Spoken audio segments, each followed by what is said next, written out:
Kisah Rasulullah, bagian 30. Seruan dari Bukit Sofa. Rasulullah menaiki Bukit Sofa. Kemudian dengan suara lantang, beliau memanggil-manggil, "Wahai orang-orang Quraisy, wahai orang-orang Quraisy." Penduduk Mekah yang sibuk dengan urusannya terkejut dan menoleh.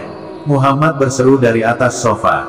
Seru mereka. Seketika, orang-orang datang berduyun sambil bertanya-tanya khawatir. Ada apa? Rasulullah SAW memandang kerumunan orang di bawah yang menatapnya dengan wajah penuh tanda tanya.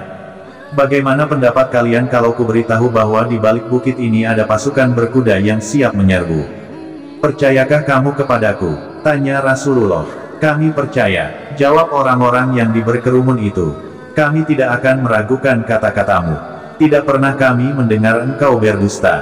Rasulullah menarik napas dan menyampaikan seruannya. Aku mengingatkan kalian sebelum datang siksa yang amat berat. Wahai orang-orang Quraisy, Allah memerintahkan aku untuk memberi peringatan kepada kalian bahwa yang terbaik bagi kehidupan dunia dan akhirat adalah mengucapkan kalimat La ilaha illallah Muhammadur Rasulullah.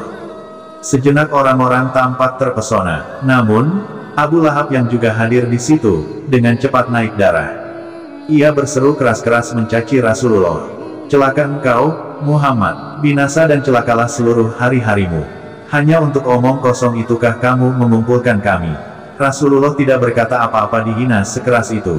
Beliau hanya menatap tajam wajah Abu Lahab. Setelah teriakan Abu Lahab itu, orang-orang Quraisy seperti disadarkan dari rasa terpesonanya. Mereka bubar dengan bermacam tingkah. Ada yang mengerutkan kening, ada yang berbisik-bisik, ada yang melirik Rasulullah sambil tersenyum mencibir. Hinaan Abu Lahab itu tidak dibiarkan Allah, turunlah firman yang mengutuk perbuatan itu. Turunnya surat Al-Lahab. Allah berfirman, mengutuk Abu Lahab. Bismillahirrahmanirrahim. تبت يدا أبي لهب وتب ما أغنى عنه ماله وما كسب سيصلى نارا ذات لهب وامرأته حمالة الحطب في جيدها حبل من مسد. Binasalah kedua tangan Abu Lahab dan sesungguhnya dia akan binasa. Tidaklah berfaedah kepadanya harta bendanya dan apa yang ia usahakan. Kelak dia akan masuk ke dalam api yang bergejolak. Dan begitu pula istrinya, pembawa kayu bakar. Yang di lehernya ada tali dari sabut. Wahai Abu Lahab, sekarang apa yang akan engkau katakan?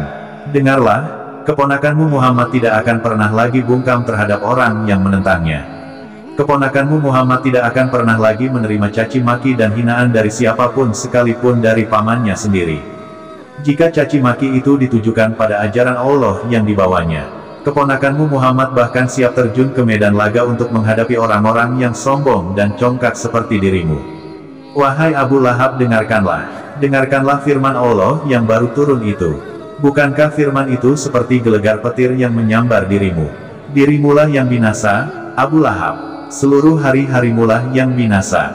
Binasalah kedua tanganmu dan sungguh engkau akan benar-benar binasa. Abu Lahab. Nama asli Abu Lahab adalah Abdul Uzza. Abu Lahab artinya si umpan api. Bisa dibayangkan betapa sakitnya hati Rasulullah dihina Abu Lahab. Abu Lahab adalah paman Rasulullah. Lebih dari itu Rasulullah SAW menikahkan kedua putrinya, Ruqayyah dan Ummu Kulsum dengan kedua putra Abu Lahab, Utbah dan Utaibah. Ummu Jamil. Selain Abu Lahab, ada seorang lagi yang amat murka dengan turunnya surat Al-Lahab. Dia adalah Ummu Jamil, istri Abu Lahab. Begitu mendengar bunyi surat Al-Lahab yang disampaikan orang kepadanya, hati Ummu Jamil menggelegak marah. Ia keluar rumah dan berjalan ke sana kemari mencari sasaran pelampiasan kemarahan. Tidak lama kemudian, ia bertemu dengan Abu Bakar. Amarahnya naik ke ubun-ubun. Apa maksud temanmu melantunkan syair tentang diriku? Bentak Ummu Jamil kepada Abu Bakar. Abu Bakar mengerti bahwa yang dimaksud Ummu Jamil adalah Rasulullah. Sebenarnya, saat itu Rasulullah ada di sisi Abu Bakar, tetapi Allah menutupi beliau dari pandangan Ummu Jamil. Demi Allah, temanku itu tidak pandai bersyair. Sanggah Abu Bakar, bukankah temanmu itu mengatakan bahwa di leherku ada tali dari sabut yang dipintal? Ummu Jamil meraba-raba lehernya. Di leher itu, ada untaian kalung yang amat indah.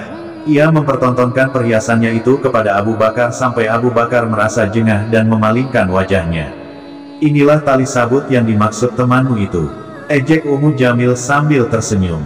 Tidakkah ini merupakan tali sabut paling indah di dunia? Ummu Jamil kemudian berlenggak-lenggok genit sambil mempermainkan kalungnya. Ia tertawa dengan congkak. Abu Bakar tidak membalas, beliau cuma memejamkan mata. Melihat Abu Bakar yang tetap tenang, Ummu Jamil melengos pergi sambil mengomel.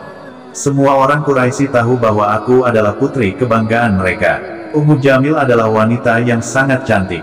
Ummu Jamil berarti ibu kecantikan. Namun, seperti suaminya, Ummu Jamil sangat membenci Rasulullah dan kaum muslimin. Begitu bencinya sampai ia menyuruh budak-budaknya melemparkan kotoran dan batu kepada Rasulullah setiap kali beliau lewat. Bersambung.